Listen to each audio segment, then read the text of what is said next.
Hola, soy Mariela y bienvenidos a Ponquecitos and Cakes. Hoy vamos a hacer las rosquitas con la receta de mi mamá. Son las rosquitas de la señora Rosa.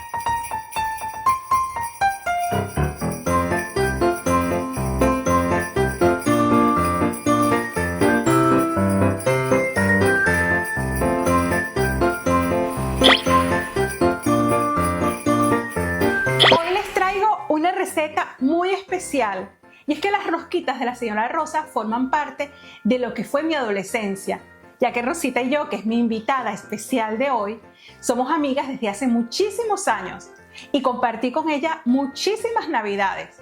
Y las rosquitas siempre estaban presentes, pero ella nos va a explicar mejor un poco sobre la receta de su mamá. Estas son las famosas rosquitas españolas, como mi mamá le llamaba, y los preparaba todos los meses de diciembre. Era tradición en mi casa comer las rosquitas españolas de mi mamá, tanto para la familia, los amigos, los vecinos, todos. Y aunque ella, como lo está diciendo, las rosquitas españolas, he probado muchas rosquitas españolas aquí en España y ninguna es como las de la señora Rosa. Así que es una receta muy especial que hoy le vamos a traer. Y la señora Rosa, que ya no nos acompaña, queremos hacerle un pequeño homenaje con este vídeo, y el mayor homenaje es que todos vosotros realicen su receta. Y esperamos que esa receta pase a muchísimas manos y que las puedan disfrutar muchísimas personas cada Navidad. Así que vamos con la receta.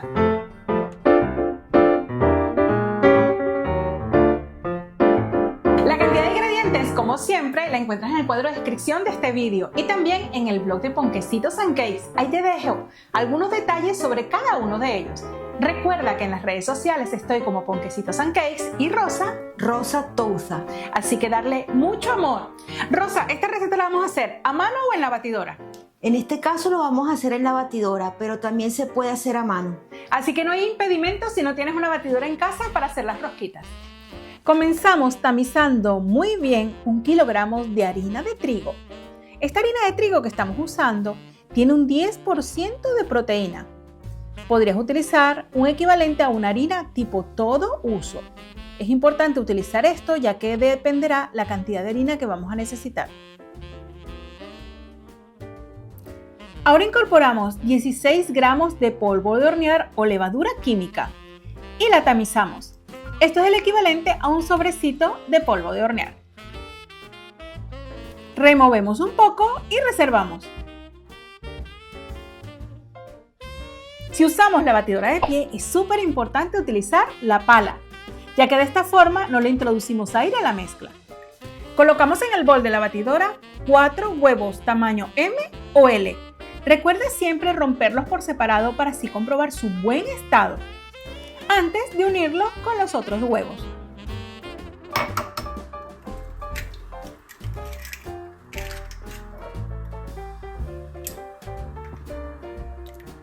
Incorporamos 400 gramos de azúcar granulada, que es la normal, y comenzamos batiendo a velocidad media.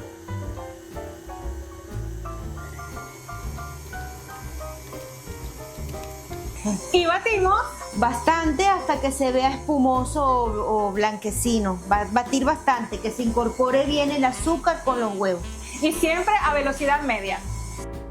Cuando ya comience a cremar, vamos a incorporarle 1/4 de cucharadita de sal y lo continuamos batiendo durante 1 minuto más.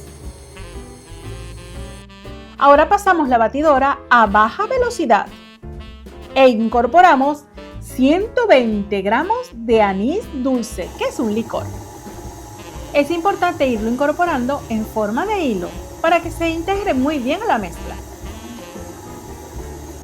Incorporamos 130 gramos de aceite de girasol. Puedes utilizar también aceite de maíz. Lo importante es que sea un aceite de sabor suave o neutro. Recuerda mantener la batidora a velocidad baja e incorporar el aceite en forma de hilo. Una vez integrado el aceite, vamos a colocarle media cucharada de esencia de vainilla. Mientras nuestra batidora continúa mezclando, vamos a rallar la corteza de una lima Si no tienes lima, puedes utilizar también un limón. Es importante no llegar a la zona blanca, ya que esta produce amargor. Y la cantidad que vamos a utilizar es el equivalente a una cucharadita. Continuando con nuestra batidora a velocidad mínima, vamos a incorporar la harina que hemos mezclado con la levadura química o polvo de hornear. Es importante irla incorporando de cucharada en cucharada. Una vez incorporada toda la harina, es importante no amasarla en exceso, así que vamos a parar la batidora. Bueno, ahora lo vamos a poner en la mesa para así comprobar la textura. Exacto, si hace falta más harina, se la incorporamos muy poco a poco. ¿Por qué? Pasa que a veces los huevos son uno más grande que el otro y la masa requiere un poco más de harina. Esta harina extra que le estamos incorporando la debemos tamizar y la vamos aplicando poco a poco y amasando hasta que la masa nos indique cuánto es lo necesario para que esté perfecta.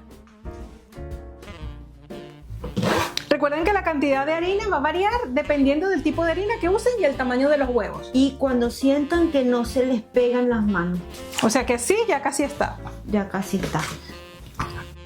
Así que una vez ya no se pegue de tus manos, la amasas ligeramente un poco hasta que tenga una textura lisa. Yo le hago así, como si fuera una pizza.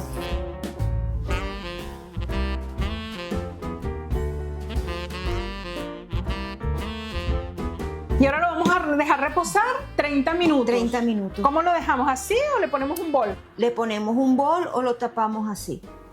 Un rato, media hora. Pasados los 30 minutos, vamos a formar nuestras rosquitas. Sí. Vamos a tomar una bolita.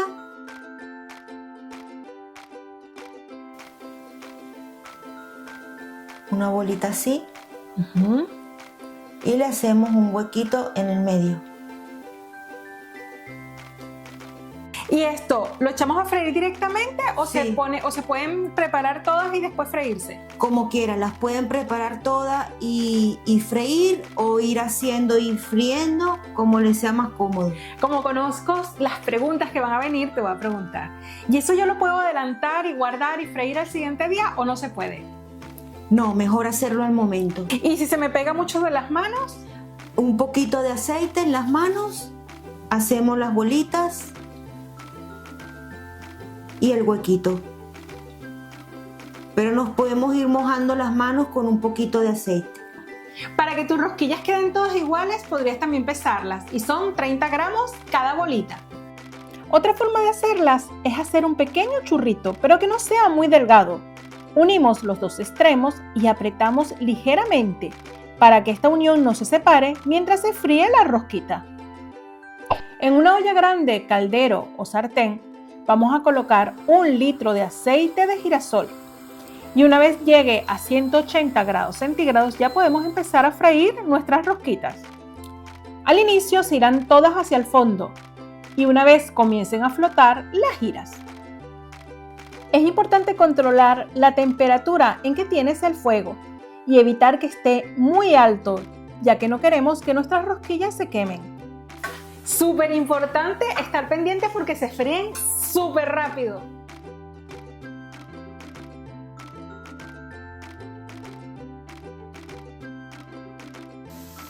Mira qué lindo. Y una vez ya estén doraditas por los dos lados, la podemos retirar del aceite. La vamos a colocar sobre un colador que mantiene en su inferior un plato. De esta forma se podrá quitar el aceite que excedente. Estarás tentada a probar estas rosquitas así, pero no, hay que esperar a aplicarle su respectivo nevado. Y una vez están fritas nuestras deliciosas rosquitas, las dejamos enfriar totalmente, Porque después le vamos a hacer el nevado. que es fundamental para que estas rosquitas sean así, espectaculares con un estilo muy navideño. Ha pasado 1 hora y ya nuestras rosquitas están completamente frías. Con esta receta hemos hecho 70 rosquitas de 30 gramos cada una. Y ahora le vamos a aplicar el nevado. Lo vamos a separar en 2 partes para que sea más fácil que todas las rosquitas obtengan su nevado, porque siempre hay una que no queda y lo ideal es hacerlo por parte, en 2 partes suficiente. para que queden todo el nevado homogéneo alrededor de todo. En una olla grande vamos a colocar 250 gramos de azúcar granulada, que es la normal, junto con 125 gramos de agua, 70 gramos de licor de anís dulce y la ralladura de una lima o limón. Es importante no rallar la parte blanca que produce amargor. Esto lo llevamos a fuego medio alto, removiendo constantemente, ya que si no se nos puede quemar. Y pasados unos minutos comenzará a burbujear. Sabremos que está listo cuando al tirar la cucharilla hacia arriba cae en forma de hilo, o si tienes un termómetro alcance los 118 grados centígrados. Vertemos la mitad de las rosquitas en la olla y con la paleta de madera la movemos para tratar que caiga un poco del caramelo sobre ellas, con mucho cuidado porque se tienden a romper. Ahora tapamos la olla y la llevamos a darle un gran movimiento. Este movimiento debe ser enérgico, hacia arriba y hacia abajo, como lo muestra Rosita, y luego gira la olla y continúa dándole el movimiento enérgico. Mira. Este nevado le da un aspecto increíble a las rosquitas que me hace pensar inmediatamente en la Navidad. Al momento la ponemos en unas rejillas separadas para que así no se peguen. Entonces, lo ideal es que la olla sea grande, si puede ser liviana mejor, y alta. Lo que pasa es que yo no tenía y nos hemos tenido que valer con lo que yo tenía aquí.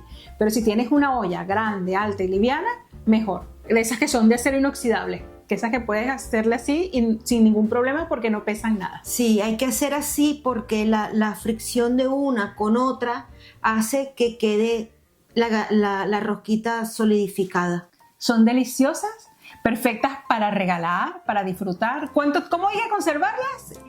¿Cuánto tiempo duran? Bueno, se pueden conservar en un frasco de vidrio bien tapada, con eso es suficiente. O esas latas de donde vienen los panetones. De galletas, ahí también se conservan bien. Y puede durar mucho más de un mes, pero bueno, no creo que duren. No creo que duren una semana. Porque son adictivas. Son completamente adictivas. Espero que te haya gustado la receta de hoy y si es así, regálanos un like y comparte esta receta con tus amigos, que queremos que la receta de las rosquitas de la señora Rosa lleguen a muchísimas personas porque son realmente deliciosas y es algo que ella hubiese estado súper feliz de compartir.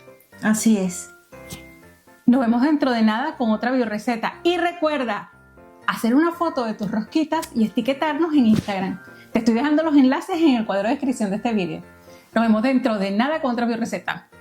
¡Chao! Chao.